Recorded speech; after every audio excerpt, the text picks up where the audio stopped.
వైఎస్ఆర్ గారు ఉన్నారు కదా మేడం, వైఎస్ఆర్ గురించి ఒకసారి చెప్పండి మేడం. అంటే నాకు ఎందుకు అడుగుతున్నట్టు మేడం, వైఎస్ఆర్ గారిలో ప్రజలందరితో కలిసేవారట.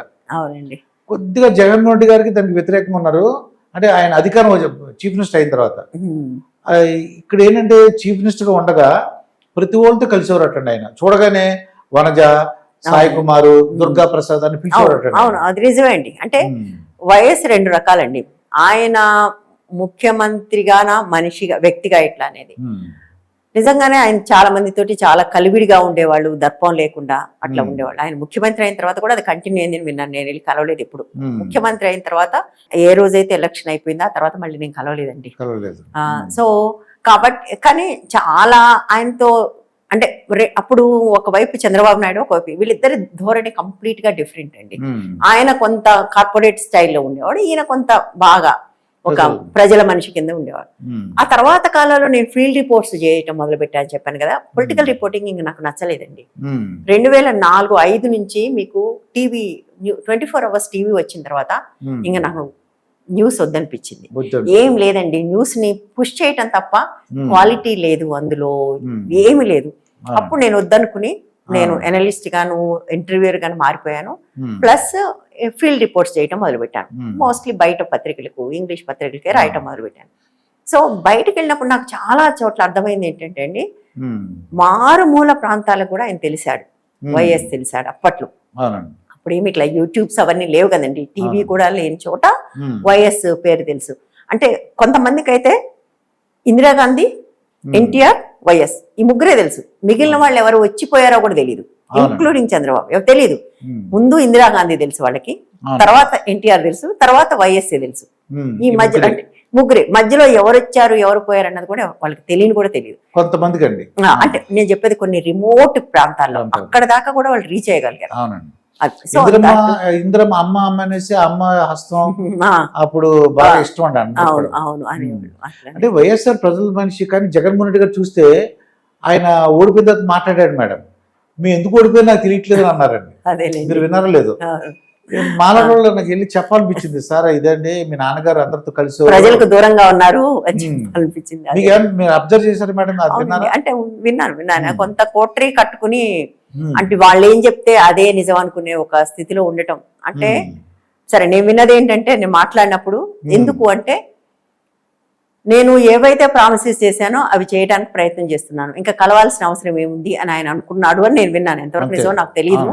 బట్ ఏదైనా ఇంకా రాజకీయాలు అన్న తర్వాత ఓడిపోతారు గెలుస్తారండి. ఒక్కటి గుర్తుపెట్టుకోవాలి, ఎవరిదైనా 5 ఏళ్ళండి, మాక్సిమం 10 ఏళ్ళు అంతే. ఇంకా ఆ తర్వాత ఉండరు. ఏదో ఒక్కళ్ళిద్దరు వస్తే వస్తుండొచ్చు, కానీ ఎవరో 2-3 ఉన్నారు, అట్లా లేరని చెప్పట్లేదు. కానీ బట్ మీరు జర్నలిస్ట్ గా ఉన్నారు, ప్లస్ ఒక లేడీగా అంటే ఉమెన్ గా ఉన్నారు. రోజా గురించి అలాగే శ్రీరెడ్డి అని ఒక ఆవిడ ఉంది. వాళ్ళు అంటే మీరు రెండు మీరు ఆడవైపు ఉన్నారు, జర్నలిస్ట్ గా ఉన్నారు. వాళ్ళు వాడే భాష గాని మాట్లాడే విధానం ఎలా అనిపిస్తుంది మేడం? కరెక్ట్ కాదండి, అది కరెక్ట్ కాదు. నాకు ఏమనిపిస్తుంది అంటే అండి, ముఖ్యంగా అమ్మాయి శ్రీరెడ్డి ఆ అమ్మాయి స్టిప్పింగ్ చేసింది కదా, అప్పుడు మేమందరం సపోర్ట్ చేసాం ఆమెని. ఫిలిం అప్పుడు మేమందరం సపోర్ట్ చేసామండి. ఎందుకంటే అప్పటిదాకా మేము మీరు ఆఫీసుల్లో కమిటీలు వేయండి, గ్రీవెన్స్ కమిటీలు వేయండి అంటే ఎవ్వరు పట్టించుకోలేదు. ఆ అమ్మాయి ఒక్కరోజు రోడ్డు మీద నిలబడి బట్టలేపగానే అందరూ వేసేసారు. ఫిలిం ఇండస్ట్రీలో కూడా చాలా చేంజ్ వచ్చింది. అట్లా అమ్మాయిని మేము సపోర్ట్ చేసాం. అప్పుడు కూడా చాలా మంది అన్నారు అమ్మాయి సరైంది కాదు అది ఇది అంటే, మేము అన్నాము victim is a victim, bad victim good victim అనేది లేదు. మనం ఆమె కాజ్ ఏదైతే ఉందో సపోర్ట్ చేయాలి. కానీ ఆ తర్వాత కాలంలో అమ్మాయి మాట్లాడే చూస్తే చాలా అది ఇబ్బందికరంగా ఉందండి. అది కరెక్ట్ కాదు. అంటే ఎవరికి కూడా అట్లా మాట్లాడే హక్కు ఉందని నేను అనుకోను. నాకు జగన్ అది వైసీపీ పార్టీ వాళ్ళు చేసుకున్న దానికంటే కూడా వాళ్ళ సోషల్ మీడియా అండ్ ఇలాంటి వాళ్ళు ఎక్కువ హాని చేశారని నాకు అనిపిస్తుందండి. వీళ్ళ వల్లనే ఎక్కువ హాని జరిగిందని. ఎందుకంటే చాలా అన్యాయంగా మాట్లాడేది అమ్మాయి. అంటే వితౌట్ ఫిల్టర్స్ అని కూడా అనలేవండి, అది ఫిల్టర్స్ కూడా కాదు, ఒక బేసిక్ డీసెన్సీ అనేది ఉంటుంది కదా, అది లేకుండా అమ్మాయి మాట్లాడటం కరెక్ట్ కాదు. అయితే ఆ మాట చెప్పి నేనేమంటానంటే, ఎవ్వరు తక్కువ కాదండి, అన్ని రాజకీయ పార్టీలు ఇప్పుడు అట్లే తయారయ్యాయి. ఇక్కడేమో మీకు అది చెప్తాను, ఇక్కడ మీకు వీళ్ళిద్దరూ ఫేమస్ సినిమా వాళ్ళు కాబట్టి మీకు కనపడుతున్నారు, వేరే పార్టీల వాళ్ళు కారు కాబట్టి మీకు కనపడట్లేదు అంతే. నేను చూశానండి మధ్యలో ఒకసారి వీళ్ళిద్దరి మధ్యలో టీడీపీ వైసీపీ వారు చూసినప్పుడు అందులోనూ ఇందులోనూ అండి Hmm. టీడీపీ సోషల్ మీడియాలో కూడా కొంతమంది విమెన్ ఉన్నారండి, చాలా హారిబుల్ గా మాట్లాడుతున్నారు వాళ్ళు. అయితే వీళ్ళందరూ మాట్లాడి చూడండి, ఇటు భారతిని, అటు నారా బ్రాహ్మణిని, చివరికి చంద్రబాబు భార్య భువనేశ్వరి, వీళ్ళందరినీ కూడా లాగారు చూడండి మీరు. అంటే ఇది కంట్రోల్ చేయకపోవటం వల్ల ఇది పార్టీలను దాటి వాళ్ళ కుటుంబాల్లోకి ప్రవేశించి వీళ్ళందరి మీద కూడా చాలా అసహ్యంగా మాట్లాడారు. అసహ్యంగా అండి, అది వ్యక్తిగత విమర్శ కాదు, అసభ్యంగా మాట్లాడారు. అది కరెక్ట్ కాదండి. ఇప్పుడు అన్ని రాజకీయ పార్టీలు అట్లా తయారండి. మీరు దేశంలో ఏ రాజకీయ పార్టీ చూడండి, అందరికీ ట్రోల్ ఆర్మీలు పెట్టుకున్నారు. ఈ ట్రోల్ ఆర్మీల్లో ఉండే వాళ్ళందరూ బేసిక్ గా పర్వర్ట్స్ అండి. వాళ్ళకి జీవితంలో ఏదో పర్వర్షన్ ఉంటుంది, అందుకని వాళ్ళకి ఇది రైట్ ప్లేస్. ఎందుకంటే వెనకాల రాజకీయ పార్టీ ఉంటుంది కదా, వీళ్ళు వాగే చెత్త అంతటికి. సో వీళ్ళు వాళ్ళ పర్వర్షన్ అంతా అక్కడ కక్కుతుంటారు. ఇది ఎప్పుడు కూడా మనం ఒకటి చేస్తే మనకు మళ్ళీ తిరిగి వస్తుందండి.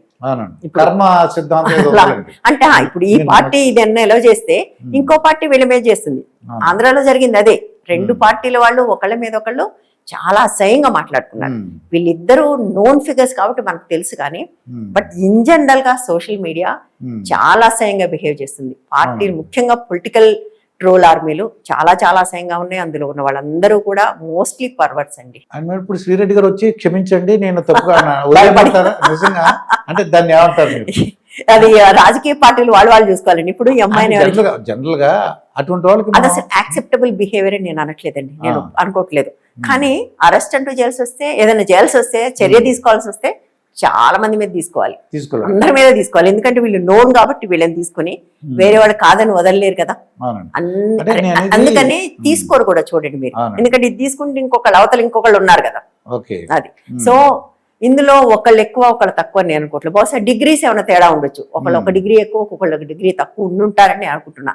బట్ కానీ అసభ్యం అనే దాంట్లోకి దిగిన తర్వాత ఒక డిగ్రీ ఎక్కువ ఉంటే ఏంటి, తక్కువ ఉంటే ఏంటి, చాలా ఆశయంగా ఉంటారు. అంటే అధికారంలో ఉన్న వాళ్ళు వాళ్ళ పైన కంప్లైంట్లు వచ్చినా పక్కన పడేస్తారు అనుకోండి, వేరే విషయం. అంతే.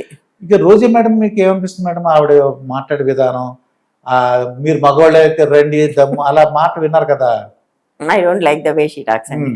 అంటే మనం మీరు మొత్తం నుంచి చూసారు కదండి మేడం, రోసయ్య గారు చెప్పారు, అలాగే ఎన్టీ రామారావు చెప్పారు, ఎంత పద్ధతిగా. అదంత పద్ధతి అండి, ఆ పద్ధతి పోయింది మీకు పూర్తిగా. అంటే నేనేమంటానంటే ముఖ్యంగా 2014 దాకా, ఐఎమ్ సారీ టు సే, 2014 కంటే కొంచెం ముందు నుంచే మీకు పొలిటికల్ ట్రోల్ ఆర్మీస్ అనేవి మొదలయ్యండి దేశంలో. మొట్టమొదట ఫలానా, మీకు తెలుసు కదా ఏ పార్టీ మొదలుపెట్టింది, వాళ్ళు మొదలు పెట్టారు. అది చూసి ఇక మొత్తం అన్ని పార్టీలు మొదలు పెట్టాయండి. అంతకు ముందు రాజకీయాలు ఇంత దారుణంగా లేవు, అవినీతి కూడా ఇంత దారుణంగా లేదు. నేను అది మీకు ఒక విషయం చెప్పాలి. నేను 1996 నుంచి చూస్తున్నాను కదా. 96 లో నేను రిపోర్టింగ్ సెక్రటరియట్కి వెళ్ళినప్పుడు ఫలానా వాళ్ళు కరప్ట్ అని మాట్లాడుకునేవాళ్ళు వేలు పెట్టి. మీరు ఒక 10 ఏళ్ళు గడిచేప్పటికల్లా ఫలానా వాళ్ళు హానెస్ట్ అని మాట్లాడుకునే స్థితికి వచ్చేసామండి. అంటే ఆ స్థాయిలో కరప్షన్ పెరిగిపోయింది. పొలిటికల్ కరప్షన్ పెరిగింది, అడ్మినిస్ట్రేటివ్ కరప్షన్ పెరిగింది. మీకు పొలిటికల్ కరప్షన్ పెరిగితే ఒకటి, అడ్మినిస్ట్రేటివ్ కరప్షన్ పెరిగితే ప్రజల జీవితాలు దారుణంగా అవుతాయండి. అది జరిగింది మీకు.